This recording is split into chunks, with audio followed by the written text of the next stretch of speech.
Eu preciso de um milagre. Transforma a minha vida, meu estado. Fabrício Tomé é empresário do ramo da construção civil e energia fotovoltaica. É diretor regional da DONEP e é casado há 15 anos com a Vânia Tomé. Eles são empresários, ela é empresária do ramo de treinamento e desenvolvimento humano. E eles têm 2 filhos. São sócios do capítulo 866 da DONEP em Carazinho, no Rio Grande do Sul. Esteja à vontade, que receba a bênção de Deus. Pode falar aqui da frente. Obrigado.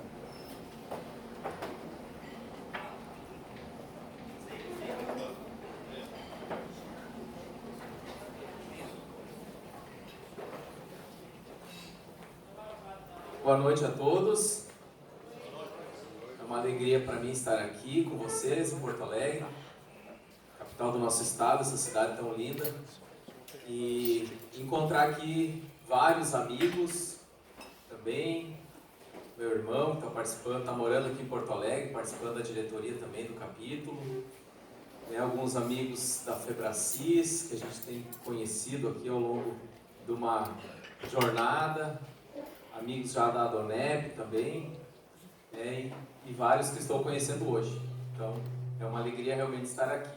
A gente vem com muita satisfação, como foi falado aqui, né? A gente participa da DONEP, a gente não cobra nada, não tem interesse financeiro, não tem interesse comercial em estar aqui, mas sim um interesse de gratidão que a gente tem por essa associação que eu conheci há 10 anos atrás.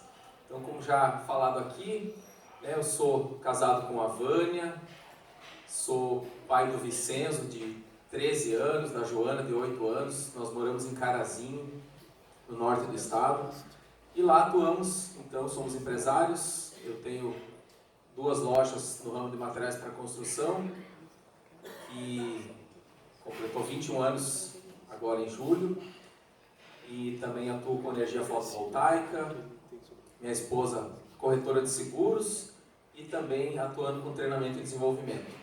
Isso tem nos trazido uma vida com muitas possibilidades, uma vida próspera, uma vida que nos permite estar aqui, deixar nossos negócios lá, poder viajar durante o dia, estar aqui hoje, tendo uma equipe que conduz as coisas lá.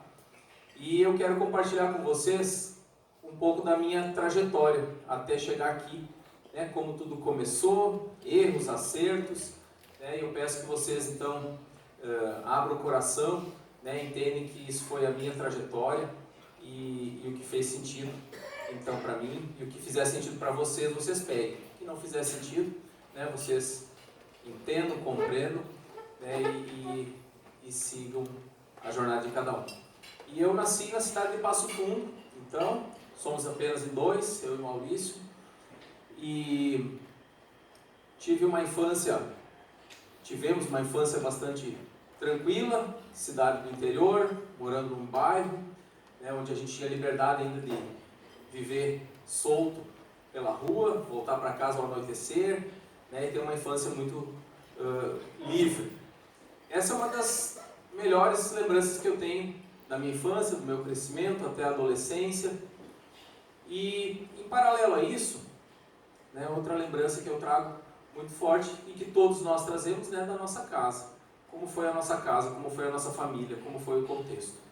E o contexto da minha família era de um pai que viajava bastante, atuava como representante comercial, passava a semana fora, finais de semana em casa, e presenciávamos muitas discussões dos nossos pais.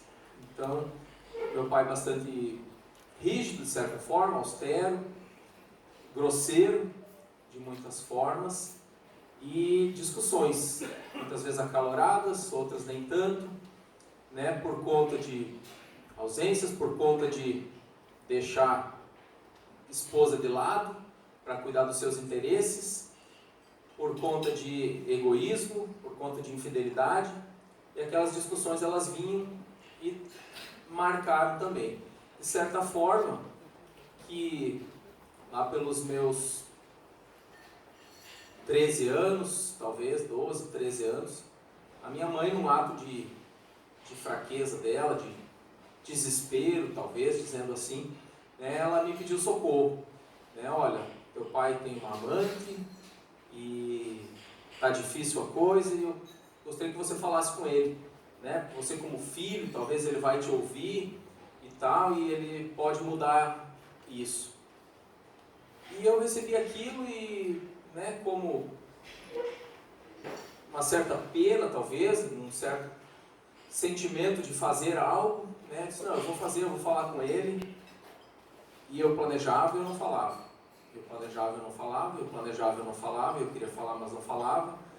E vinha aquela cobrança inocente, né? Mas que para mim gerava uma cobrança. E aí, falou, não falou? Né? E aquilo foi gerando uma amargura dentro de mim. Uma amargura que ela se tornou um distanciamento, ela se tornou um esfriamento de relação com meus pais, mesmo convivendo, mas aquele dentro de mim algo ficou muito marcado e esfriou. E ao mesmo tempo eu nunca consegui falar com meu pai, nunca não, mas durante toda aquela fase eu não consegui falar com meu pai a respeito disso, nunca consegui enfrentar aquele homem, aquele adulto, para cobrar algo dele. Enfim, quando tinha 15 anos, nos mudamos de cidade. Então, meu pai comprou um posto de combustíveis em Carazinho, e então fomos morar lá. E aí, colégio de manhã, comecei já a trabalhar no posto também, ajudar durante a tarde, começar, né, a fazer atividades ali.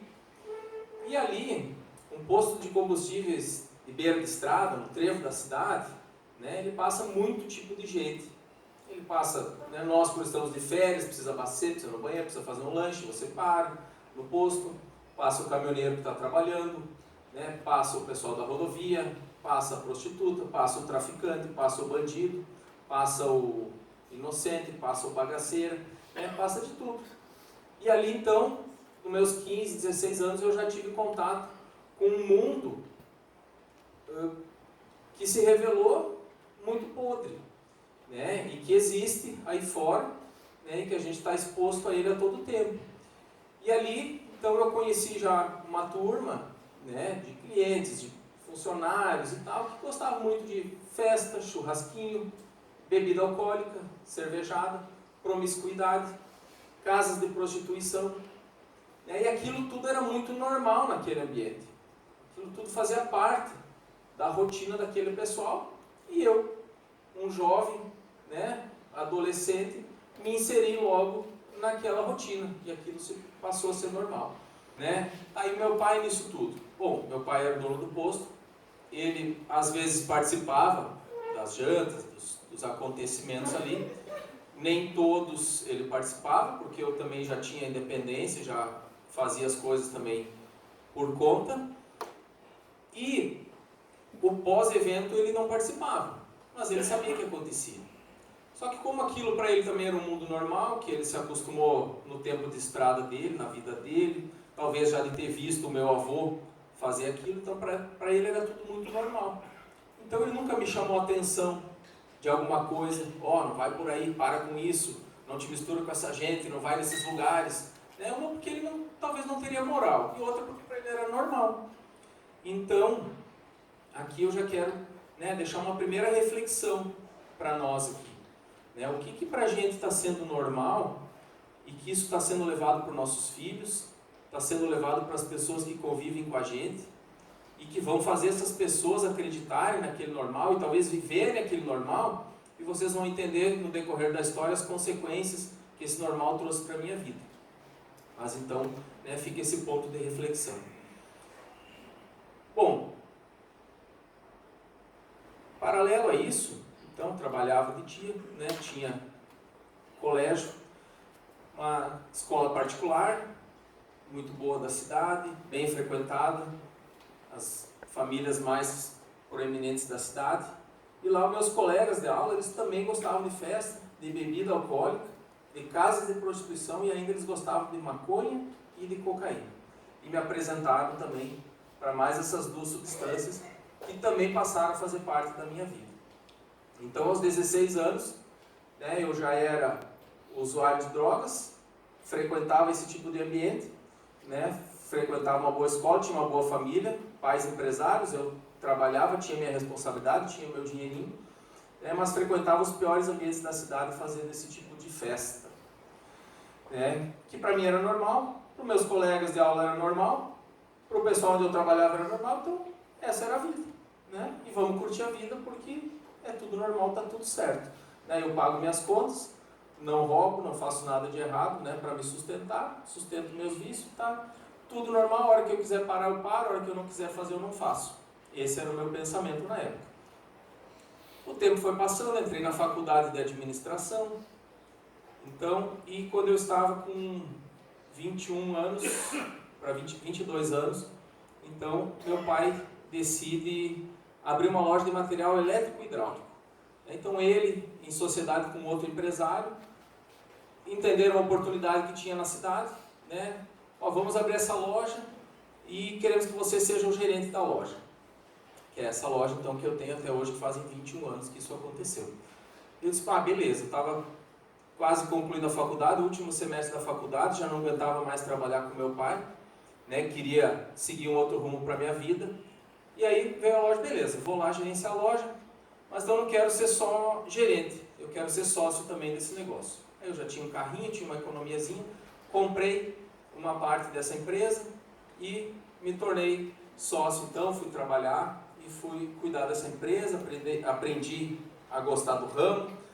A empresa foi crescendo, né, devagarzinho, foi aumentando, veio funcionários e aquilo começou a me trazer uma sensação que eu não conhecia até então, né, de orgulho, de vaidade, né, porque afinal de contas, quantos jovens, né, com seus 22, 23 anos já tem 8, 10 funcionários em cidade do interior? Agora está um pouquinho diferente, mas na época tinha muito assim, né, o jornal com a coluna social, as revistas sociais, então era publicado lá, jovem empresário destaque, né, aquela coisa assim que vai descendo mais ainda a gente, e as pessoas vêm te elogiar, né, e você vê que está crescendo a empresa mesmo, então você se sente envaidecido. E eu comecei a me tornar orgulhoso, arrogante e prepotente, por achar que realmente eu era um cara muito bom. E em paralelo a isso eu continuava com a minha vida toda errada de vícios, né, com a minha armadura, minha máscara, né, e fazendo as coisas escondidas.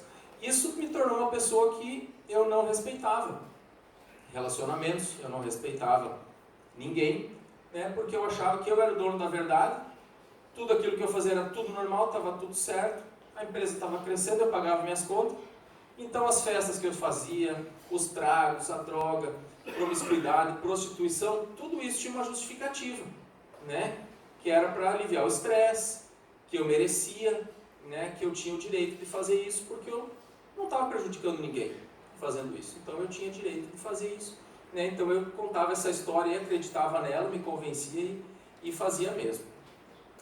Então assim, foi passando a minha vida, né, até que num determinado momento, fazendo um curso, eu conheci então a Vânia, uma moça já empresária, dona do seu nariz. Ela morava em Marau, uma cidade a 75 quilômetros da minha. Nos encontramos em Passo Fundo, então no meio do caminho. E aí, né, ela já dona do seu nariz, né, cheia de sonhos e projetos, né, e ela viu em mim, né, um empresário, um cara que sabia o que queria da vida e tal. Poxa, nós já estávamos perto dos 30 anos, né, hora de casar. Beleza, começamos a namorar e já marcamos casamento. De fato, casamos então. E ela, corretora de seguros na época, e eu com empresa constituída, poxa, onde é que a gente vai morar? Como é que vai fazer isso, né? Eu levar a loja era mais difícil do que ela trazer o escritório dela e de vez em quando viajar, atender os clientes dela, mas vir morar na cidade. Então, ela foi morar em Carazinho.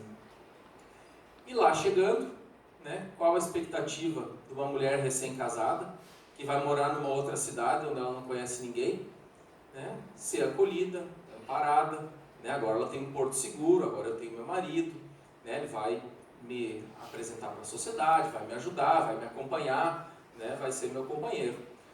que um cara com a característica que eu tinha, fazendo o que eu fazia, né? Vocês acham que eu tinha condições de dar todo esse suporte para ela, de ser esse porto seguro, de ser essa pessoa? Não tinha a mínima condição. Né? Eu nem sabia como era, porque eu também não tinha muito exemplo de casa. Então, também não tinha aprendido muito. O meu normal era totalmente distorcido do que é a verdade, do que é o real, do que deve ser. Então, eu não sabia, não queria, não entendia como que eu deveria fazer para cuidar dela. Então, nosso casamento, já no primeiro ano, ele já começou a desajustar. Né? E ela já viu que tinha entrado num barco furado. E aí, né, mas fazer o quê? Né? Começamos a falar em separação.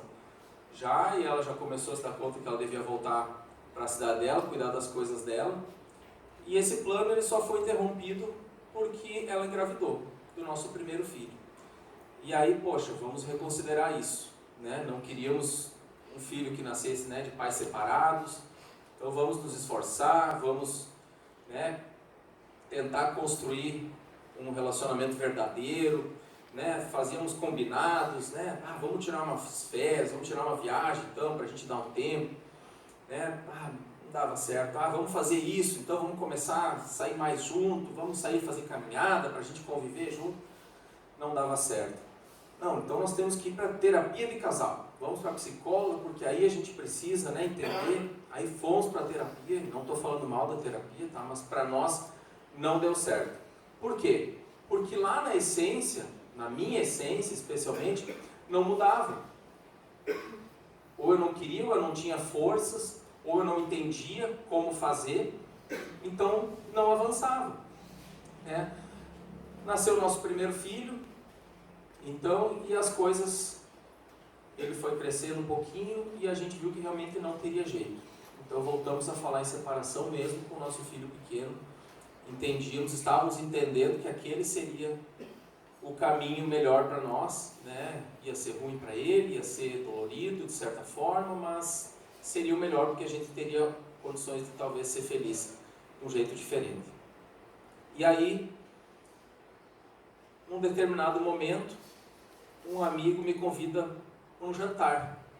Vai ter um jantar lá no Hotel Plaza Sul, né? O melhor hotel da cidade, o melhor restaurante. Né? Vai vir um empresário aqui, ele vai fazer uma palestra e tal. Né? Vão lá, vai lá com a tua esposa. Tá, vou, me dá esses convites aqui. Né? E era um jantar da Donep. E nós chegamos lá naquele jantar, uma atmosfera diferente, tinha uma musiquinha ambiente lá. A pessoa veio lá, compartilhou a história dela, ninguém veio tirar foto para revista social, ninguém veio fazer nada. Nossa, como é que é isso aqui? Né? E aquele rapaz, ele veio lá de perto de Belo Horizonte. O Berto falava, né? As pessoas vão de Belo Horizonte, ele foi a Carazinho. Olha só, como é que eu não vou vir de Carazinho a Porto Alegre, né? Como é que você não vai sair de Porto Alegre para ir nos lugares fazer, né, o amor por essa associação? E aí ele teve lá, ele abriu o coração dele, assim como eu estou fazendo aqui, né? Ele compartilhou a história de vida dele, os erros, acertos, enfim, né? Teve a trajetória dele. E ao final, ele, né, nos convidou para fazer uma oração lá. E a gente fez aquela oração, aquele evento terminou, né? E ele disse, olha, essa oração vai trazer transformação na vida de quem quiser uma vida diferente. Poxa, a gente quer uma vida diferente, né? Você vai ter mudanças que você sonha no teu coração, você vai poder ter a partir dessa oração. Tá bem, né? A gente tinha a nossa fé, a gente frequentava a nossa igreja de vez em quando, né? Mas enfim, fizemos aquela oração, tudo bem, demos tchau pessoal, fomos para casa, né? E no outro dia a gente estava lá, a vida seguiu. Mas aquela oração que a gente fez, ela possibilitou que algumas coisas começassem a acontecer na nossa vida. Então algumas coisas começaram a mudar lentamente, a gente começou a enxergar algumas coisas um pouquinho diferentes. E num passado, alguns meses daquele jantar, nós pegamos alguns filmes na locadora para passar o fim de semana. A gente estava meio mal, a Vânia tinha perdido 2 primos dela em pouco tempo por suicídio, né? Estava se questionando a vida, né? O que vai ser da vida, era quase um final de ano, o que vai ser do ano que vem, mas eu não quero a vida desse jeito. E a gente assistiu um filme e ele trouxe uma mensagem, eu achei meio estranho aquele filme, E a Vânia disse, mas eu sei o que esse filme veio fazer aqui. O que está faltando na nossa vida é Deus.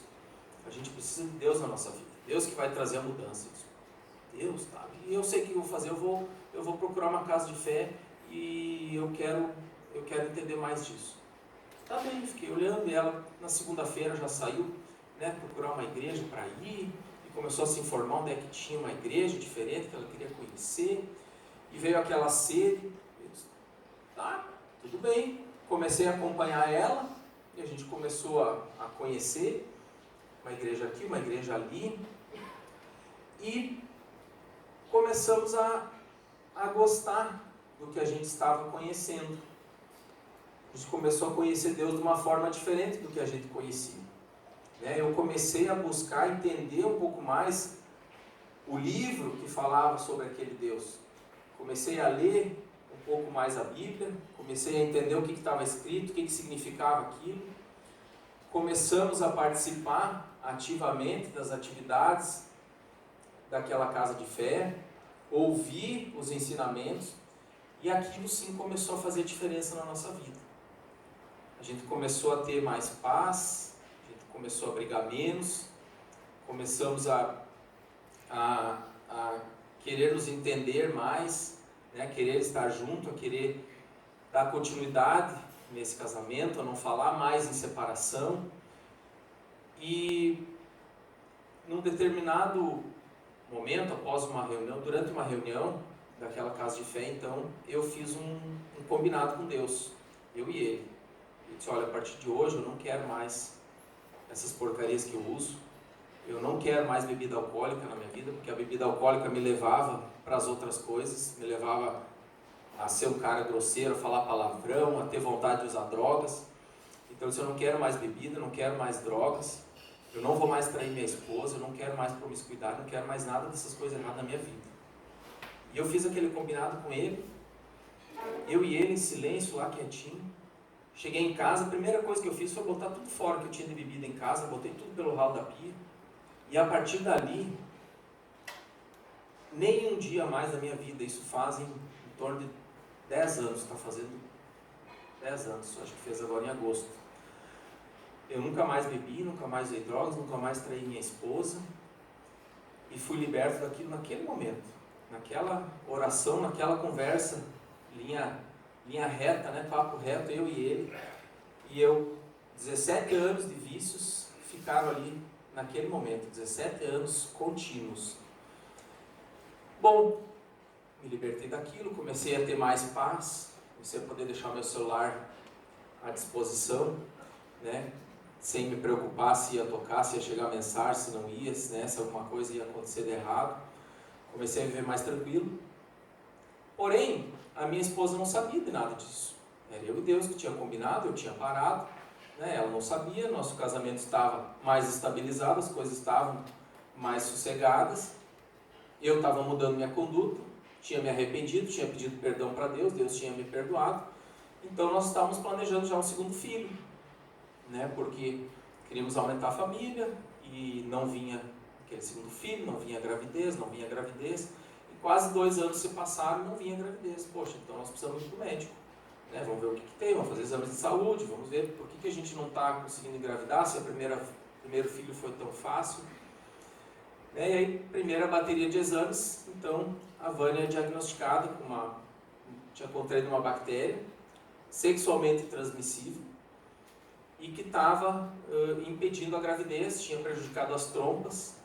E o médico disse, olha, né, esse é o diagnóstico, por isso que você não está engravidando e vai ser praticamente impossível você engravidar de maneira natural. Mas, né, enfim, resolvam aí a situação de vocês, né, e depois a gente pode tentar uma fertilização, eu acompanho vocês e tal, a gente, né, por fertilização, vocês vão conseguir. Bom, saindo daquele consultório, né, aí o chão desabou, né, a Vânia queria explicações.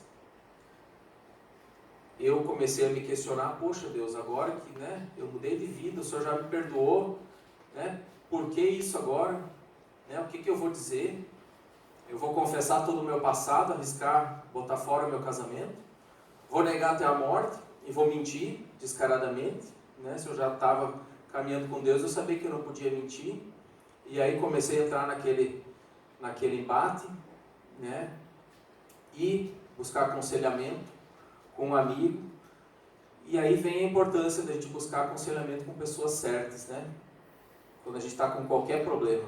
Quem é a pessoa que pode me aconselhar? Quem é o meu melhor conselheiro? Aquela pessoa que ela teve sucesso em resolver o problema que eu estou passando. O resto tudo vai ser palpite, né? Quem pode dar conselho é quem passou por uma situação parecida com a minha e teve sucesso. Pedir conselho para quem não passou pela mesma situação que eu, que conselho essa pessoa vai dar? O palpite, a opinião dele, né? Mas não é baseado em nenhum resultado positivo. E enfim, busquei conselho e disse, não, eu vou confessar. Eu vou confessar confiando que Deus iria abençoar essa minha confissão, porque Deus já tinha me perdoado. E Deus não ia querer, né, que a gente se separasse por conta de eu falar a verdade. Pensei assim. E aí confessei para ela, então, todo o passado, tudo que eu tinha feito de errado, né, como tinha sido a minha vida até ali, pedi perdão para ela. E, enfim, larguei esse rojão para ela. Né, digo, olha, eu quero continuar casado contigo, eu quero ter a nossa família, né, mas eu fiz isso, já passou, não faço mais, mas eu fazia. Então ela, durante alguns dias também orou, se aconselhou, buscou, né, o que iria decidir fazer.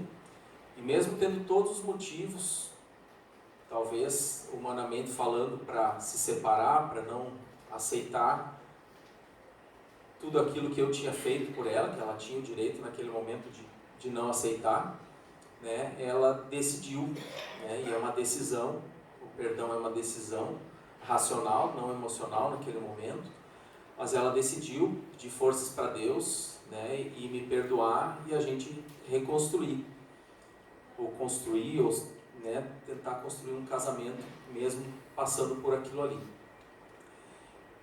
E nessa conversa que a gente teve, então, que eu pedi perdão, que ela me perdoou, que a gente decidiu continuar junto, aí nós dois fizemos uma oração, pedindo para Deus que nós queríamos, né, pedindo a bênção de Deus sobre o nosso casamento, pedindo a bênção de Deus sobre essa gravidez que nós queríamos, né, que nós queríamos um filho de forma natural, que nós não queríamos fertilização, né, que nós queríamos a cura completa dela.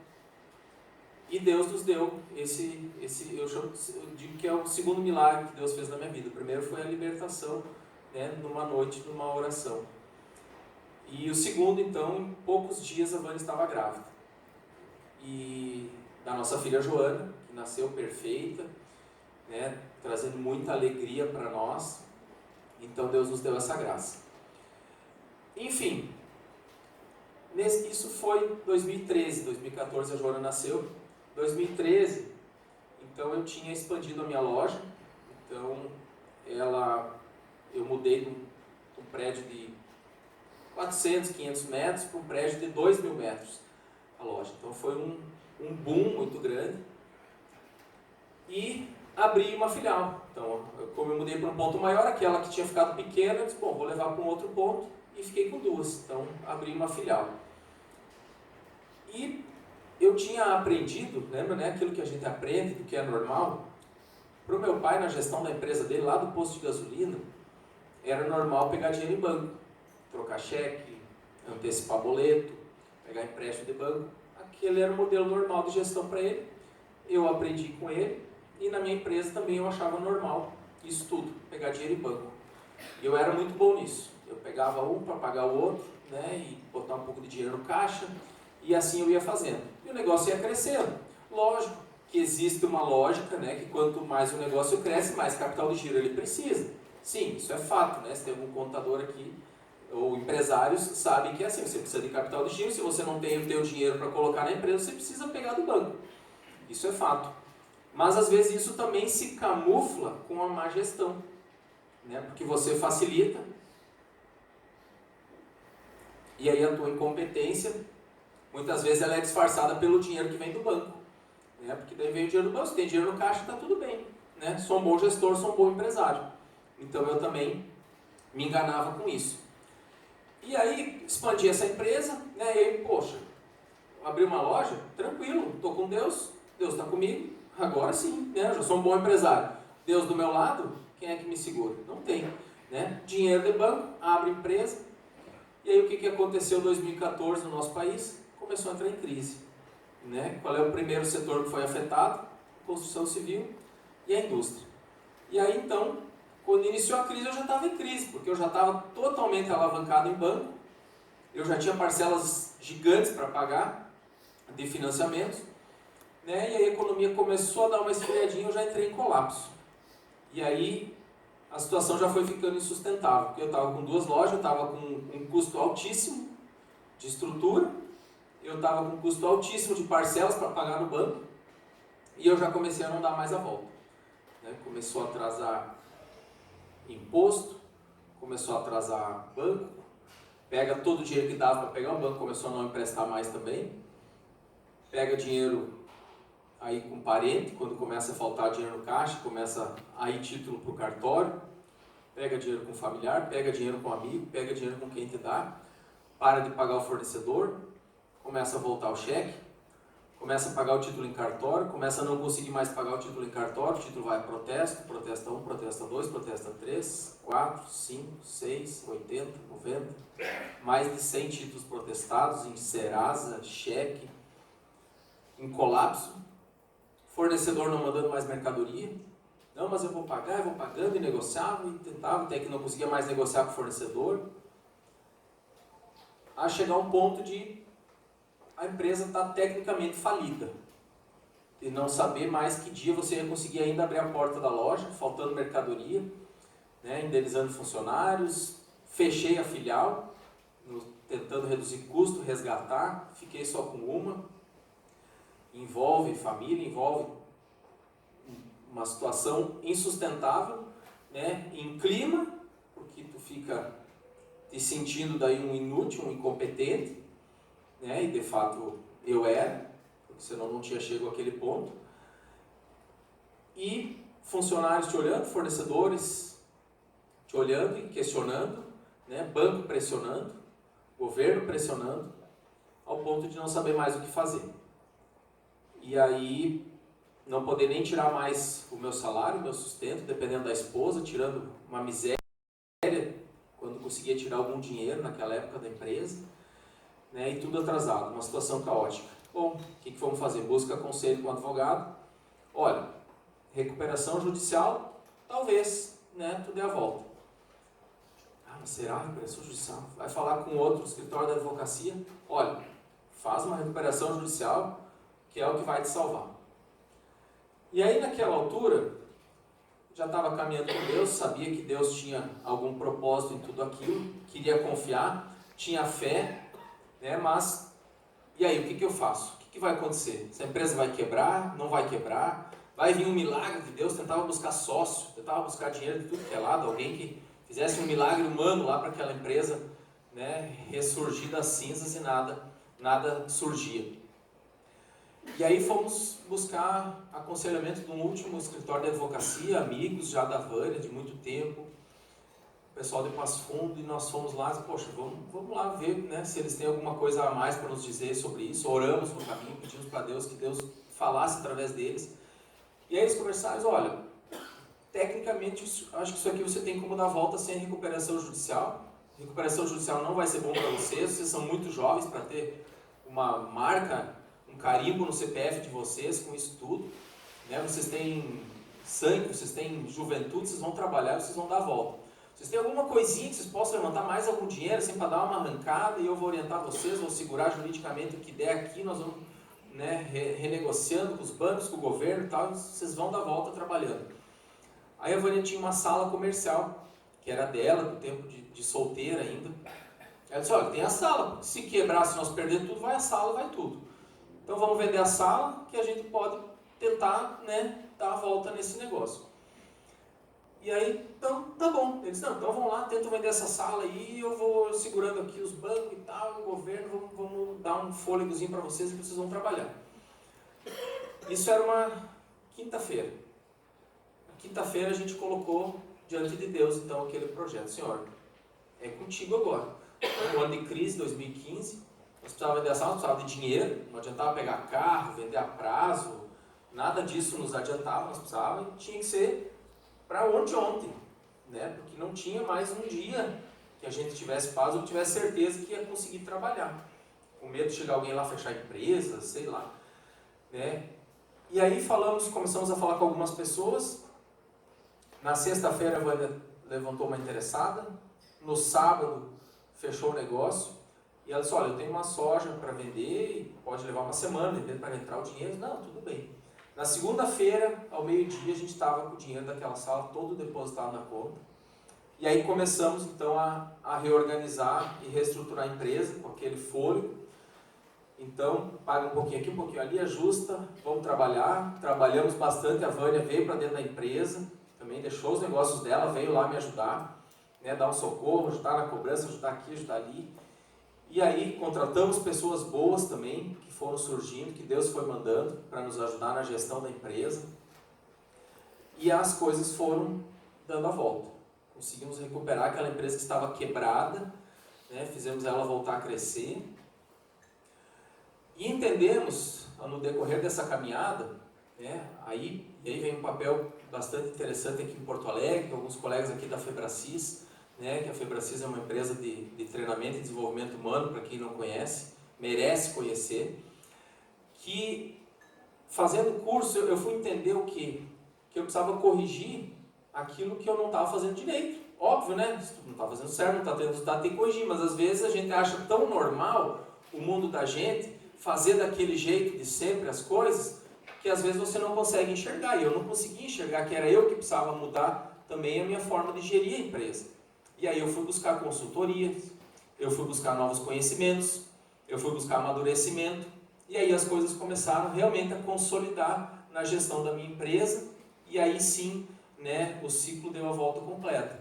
Que hoje, né, a minha empresa ela tem reserva financeira de dinheiro aplicado, a gente não deve mais nada, não tem nenhuma conta atrasada, a gente fez parcelamentos, tudo naquela época, dos impostos, banco já está tudo pago daquela época, impostos está tudo em dia, pagando adiantado, inclusive, né, não se antecipa mais um cartão, já fazem 2 ou 3 anos, não se antecipa nenhum título, né, tudo com dinheiro do caixa, com reserva financeira, 13º pago sempre na metade do ano, já é pago, primeira parcela do 10º, uma gestão de treinamento da equipe, de desenvolver uma equipe, de ter um time dentro da empresa, o que nos dá uma garantia de ter uma empresa muito mais sólida e de não cair nos mesmos erros do passado. Então, foi uma mudança de vida, uma guinada, né, em todos os sentidos, onde eu aprendi a fazer as coisas diferentes, a criar um novo modelo, um novo ecossistema, né, e aprender, e com isso também ter uma vida diferente na minha família. E eu quero convidar a Vânia para vir aqui compartilhar um pouquinho como é que foi o ponto de vista dela em tudo isso, também, né, para vocês conhecerem ela, quem não conhece ainda, ouvir a voz dela também, que ela tem o ponto de vista dela de tudo isso, né?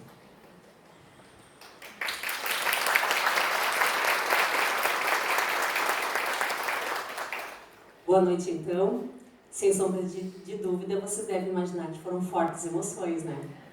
Sem sombra de dúvida, casar com esse homem me instigou a viver momentos emocionantes. Mas Deus, Ele é tão maravilhoso que na sua infinita misericórdia e graça, Ele pega os nossos erros e os nossos problemas e faz disso algo bom, né? Isso que é maravilhoso. Então, ninguém entra de vítima em lugar nenhum. Nós escolhemos os lugares onde nós estamos. E hoje, nessa trajetória Febracis, mais do que nunca, eu entendo o que aconteceu. Eu entendo que eu precisava de um fornecedor que alimentasse os meus vícios, né? Mas não é sobre isso que eu vou falar rapidamente sobre a ação de Deus. Não foi a Vânia que tomou as decisões de estar ao lado desse homem até hoje, porque a Vânia, quando ela conheceu esse rapaz, no momento onde nós estávamos vivendo treinamentos e desenvolvimento empresarial, a Vânia buscava ser uma empresária cada vez melhor. E ela tinha um lema: nunca vou casar, nunca vou depender de homem. Família não é bom, família, filho dá trabalho. E obviamente, né, que isso trouxe uma consequência para a minha vida. E diante disso, um casamento equivocado, mas com um lema: se não der certo, separo, não dependo de homem, né? 30 anos de idade, já cheguei onde eu quis chegar profissionalmente. Agora, quem sabe casar, seja o que falta para a minha vida. E se não der certo, separa. Esse era o lema. E ali que Deus pega a gente e fala assim, eu tenho outros planos para essa história, né? Então, quando tudo isso aconteceu, ele falou aqui algumas vezes que a Vânia não sabia de nada. Eu não sabia que ela era uma pessoa viciada, eu não sabia de nada disso. Mas ser ingênua numa negociação não justifica, né? Entrar num negócio com ingenuidade não justifica. E não é sobre isso. Então, quando todas essas coisas aconteceram, eu comecei a questionar muito Deus. Porque na minha infância, eu tinha um Deus muito presente na minha vida, nos meus momentos difíceis. Depois, por opção, eu me afastei. E eu comecei a questionar, eu sou uma pessoa que questiona muito a Deus. E quando ele falou através desse filme, eu entendi. Eu entendi que Deus queria algo a mais de mim, né? E eu fui buscar a esse Deus. E eu falava, Deus, eu preciso que o Senhor diga o que fazer com a minha vida. Porque eu tinha perdido 2 primos por suicídio. E eu já entendi que esse lema que eu dizia que eu não dependia de ninguém, esse lema que eu dizia que família não era bom, esse lema estava tudo errado. E eu falava, Senhor, o que eu preciso fazer para quando meu filho chegue na adolescência, ele não tenha esse ato desesperador que os meus primos tiveram, um com 14 para 15 e o outro com 17 para 18, de tirar a própria vida por enforcamento, que é um suicídio terrível. E aí todos aqueles valores, todos aqueles lemas que eu ditava em alto tom, não serviu mais. E eu falei, Deus, qual que é o teu propósito? Esse negócio de se não dá certo, não separa, para mim já começou a entrar em dúvida. Que tipo de família, que tipo de base, que tipo de estrutura eu vou dar para um filho que chegou e não pediu para chegar no meio dessa bagunça?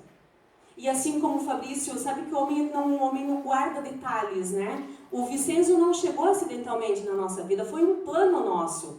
Quando o nosso casamento estava no caos, nós 2 juntos decidimos, né? Mas quem sabe se a gente tenta um filho, quem sabe não melhora. Já que a gente chegou até aqui, vamos dar mais um passo. E quando a gente falou essas palavras, naquele mês eu engravidei. E nós entendemos que sim, que podia ser uma alternativa, mas não foi. Não foi porque nós 2 não estávamos preparados para isso. Então ali Deus começou a agir em 2012, quando Ele permitiu que eu fosse a esse encontro, né? E eis que estou à porta e bato, todo aquele que abrir a porta, eu entrarei e cearei com ele e ele comigo, mas eu preciso abrir a porta. E eu abri a porta e falei, Senhor, eu não vou entrar 2012 do jeito que eu estou terminando 2011. Eu não vou entrar, então se o Senhor tem um plano para a minha vida, que seja melhor que o meu, o Senhor coloque em prática. Porque essa vida que eu tenho agora não me pertence. E eu tinha convicção que eu seria a terceira a tirar a vida da família. E o Fabrício já via esses indícios no meu comportamento. Mas Deus tinha um outro plano. E Deus começou a me conduzir para os caminhos dele. Então, quando aconteceu essa situação da Joana, quando aconteceu tudo isso, eu, Vânia, jamais perdoaria. Tamanhas traições, tamanhas mentiras, eu jamais perdoaria. Na minha carne, na minha impetuosidade, na minha autossuficiência. Mas eu sabia que tinha um Deus conduzindo a minha vida. E esse Deus estava me guiando. E foi por amor e obediência a Ele que eu falei, sim, Senhor. Eu perdoo, não pela minha vontade, mas pela Tua. E no momento que essa palavra de perdão foi declarada, eu engravidei naquele dia. Naquele dia, em meio a um tratamento. Então não é nada sobre mim, e não é nada sobre o Fabrício, mas é sobre algo que Deus tem, maior do que tudo isso. E quando ele fala da falência, ele também não entra no detalhe que nessa falência, eu estava mais enrolada do que ele, porque eu era avalista dele. E algo que eu sempre briguei com ele, que eu não queria assinar, mas assinava, não queria assinar, mas assinava, não me posicionava, e de repente o advogado diz assim para mim, as dívidas são tuas, você é avalista. Você é avalista, você é mais responsável do que ele. E naquele momento, sim, iniciou uma bagunça na minha vida que eu não imaginava. Mas iniciou um aprendizado também. Iniciou um aprendizado, iniciou uma caminhada com Deus. Uma caminhada que fez com que nós crescêssemos e aprendêssemos, mesmo quando humanamente é tão difícil. Quando humanamente é tão difícil, e eu vi ali sentada essa história, ainda dói o meu estômago, eu não posso dizer para você que não. A Ivana é simples? Não é simples. Ainda dói o meu estômago de ouvir essa história. Porque eu entrei para dentro de um negócio que eu não conhecia e fui lá pegar um monte de envelope, de credor, de devedor, aliás, e colocava no GPS do carro e batia de porta em porta. Me humilhava, pelo amor de Deus, eu preciso que você pague essa conta hoje. Se você não pagar essa conta hoje, a empresa vai fechar, famílias vão ficar sem salário. Então foram momentos de muita humilhação e de muita tensão. Mas assim como Deus fez o milagre da vida da Joana, o dia que, naquela tarde de fevereiro, dentro da loja, eu me dei conta que tudo que nós estávamos vivendo era por conta de comportamentos e que ali existia uma cultura naquela empresa. Funcionários viciados, fornecedores viciados, clientes viciados, uma gestão viciada. E eu vi que não tinha como dar a volta, porque aquele dinheiro que tinha sido injetado era como secar gelo. Você já tentou secar gelo? Quanto mais você seca, mais não tem como secar. E o dinheiro foi, e foi muito rápido. E naquele momento eu entendi que não tinha mais como dar a volta. E eu fui para casa muito desesperada. Muito desesperada. E por que eu lembro que era fevereiro? Porque eu tinha a reunião do início das aulas do meu filho, do nosso filho. E eu cheguei em casa e eu peguei o carro e fui para a reunião e eu não enxergava nem para dirigir, porque eu tinha certeza que a empresa não daria mais a volta. Matematicamente falando, era impossível. Financeiramente falando, era impossível. Nós não tínhamos mais mercadoria, não tinha mais como dar volta. Ali foi o dia que eu desisti. E eu fui para essa reunião e eu nem ouvi o que a professora falava.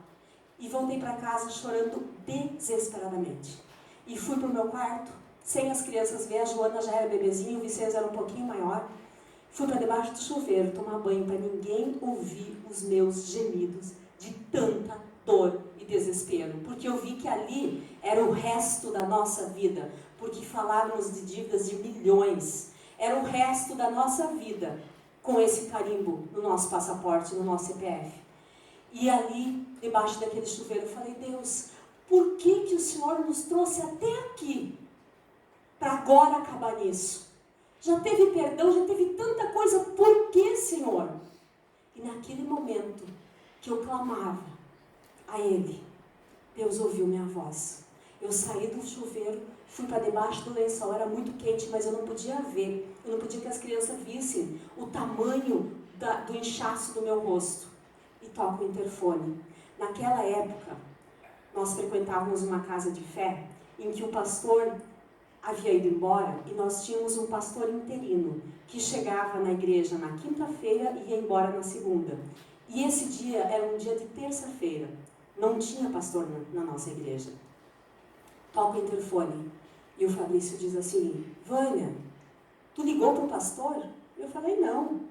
E eu pensei, foi ele que viu o tamanho do meu desespero e ligou para o pastor.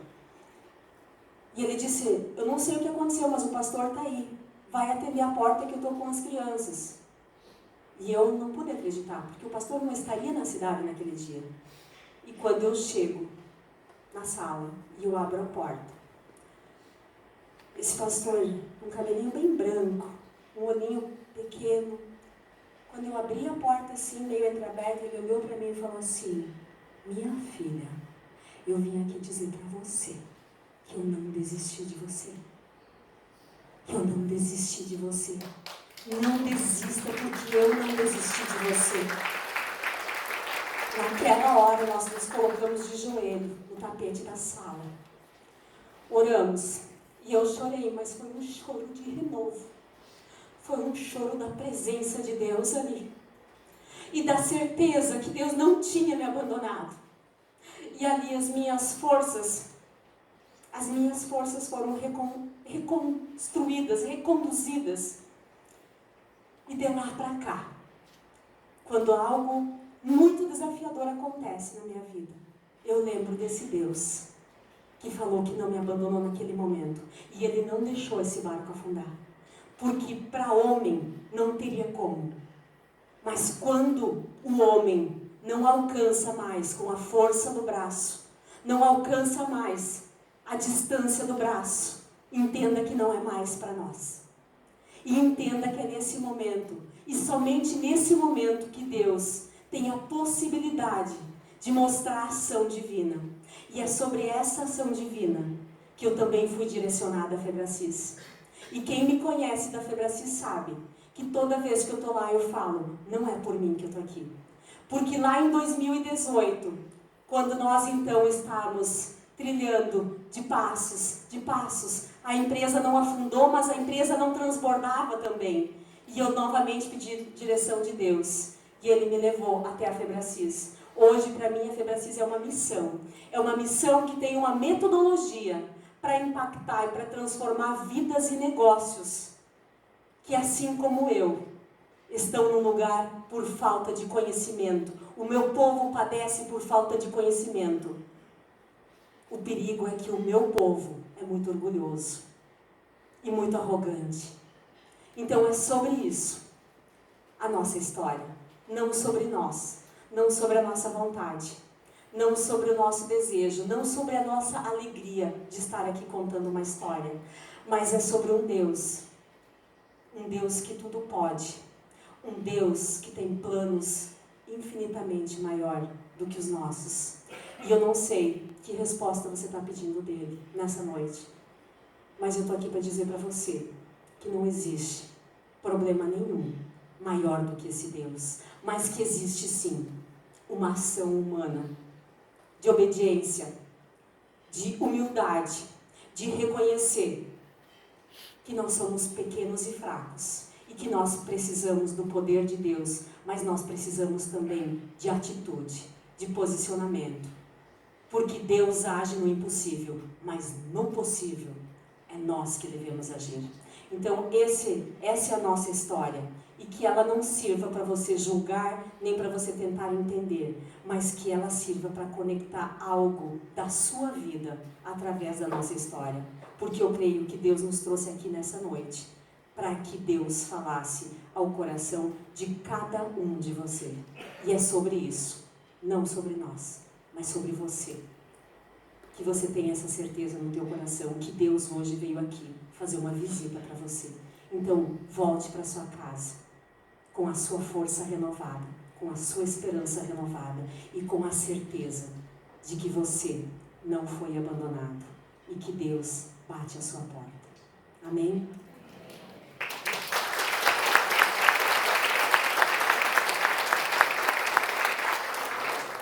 Legal. Então, gente, para nós encerrar esse momento, eu quero convidar vocês para ficarem em pé.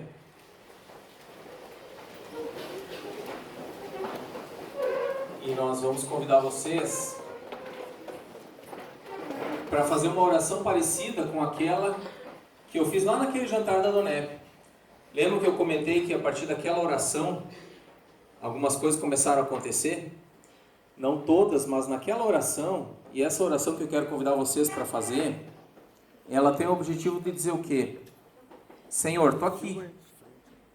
Age na minha vida. Faça alguma coisa por mim, eu preciso de Ti.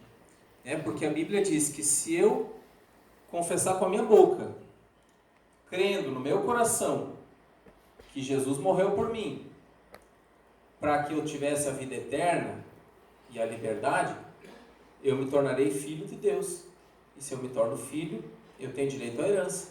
Qual é o filho que não tem direito à herança? É direito constitucional. Então, e a herança é a promessa que todos nós temos. Então, essa oração que eu convido vocês a fazer, ela vai dizer isso, em outras palavras, mas é importante que você entenda, o significado dela, para você orar com consciência, para que você possa realmente... Todos nós somos criação de Deus, todos nós. Mas a Bíblia diz que para eu ser filho de Deus, eu preciso fazer essa oração. Então, que você possa... Eu vou fazer aqui, em voz alta, vocês repetem em voz alta, por favor. Vamos fechar os olhos para todo mundo ficar à vontade, tá? Sem você se preocupar com quem está do seu lado ou à sua frente. Então, é o teu momento com Deus. Senhor Deus, agradeço por esse dia. Agradeço por esse dia. Te agradeço pela minha vida. Te agradeço pela minha vida. Reconheço que sou pecador. Reconheço que sou pecador. E peço perdão pelos meus pecados. Peço perdão pelos meus pecados. Entendo que Tu deu Teu Filho Jesus eterno que deu teu Filho Jesus para morrer por mim naquela cruz. para morrer por mim naquela cruz. E te peço, Senhor, Te peço, Senhor, que cuide da minha vida que cuide da minha vida e da minha alma. e da minha alma. Escreva o meu nome no livro da vida. Escreva o meu nome no livro da vida. Transforma a minha vida nessa terra, Transforma a minha vida nessa terra, para que eu faça a tua vontade. para que eu faça a tua vontade. Em nome de Jesus. Amém. Amém. Amém. Simples assim, não tem nada de místico, não vai acontecer nada de extraordinário agora aqui, mas no teu coração, na tua vida vai acontecer. Se você fez com sinceridade a sua oração, Deus vai poder agir na tua vida. E nós queremos convidar quem fez essa oração pela primeira vez. Quem fez pela primeira vez essa oração? Nunca tinha feito uma oração assim de entrega, assim como eu falei, com esse significado, tendo esse entendimento. A gente gostaria de dar um abraço em vocês. E tem um livro aqui para nós entregar de presente, mais um livro, olha só que o capítulo deixou aqui. Então a gente quer dar um abraço em vocês e entregar esse livrinho. Se vocês puderem vir aqui à frente, eu acho que é mais fácil do que a gente ir pelos corredores.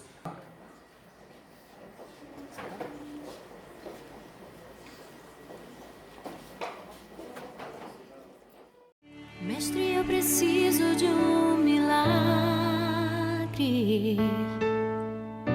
Transforma a minha vida.